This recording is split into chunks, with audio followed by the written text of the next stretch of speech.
Kalau gout atau sakit lutut selalu datang balik, mungkin ini sebab sebenar yang ramai tak sedar. Ramai cuma fokus tahan sakit.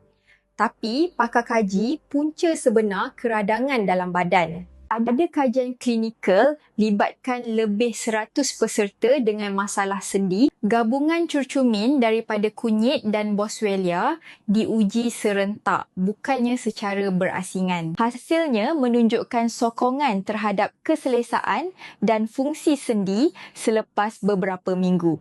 Sebab tu, Legacare memang dirumus khas dengan 3 bahan ni dalam satu kapsul untuk sokong sendi supaya rasa lebih selesa dan lebih mudah bergerak setiap hari. Cara amalkan pun mudah. 1 biji pagi selepas makan, 1 biji malam selepas makan. Sekarang beli 3 botol, diskaun 49%. Siap percuma pil organizer untuk yang terawal. Klik beg kuning di bawah.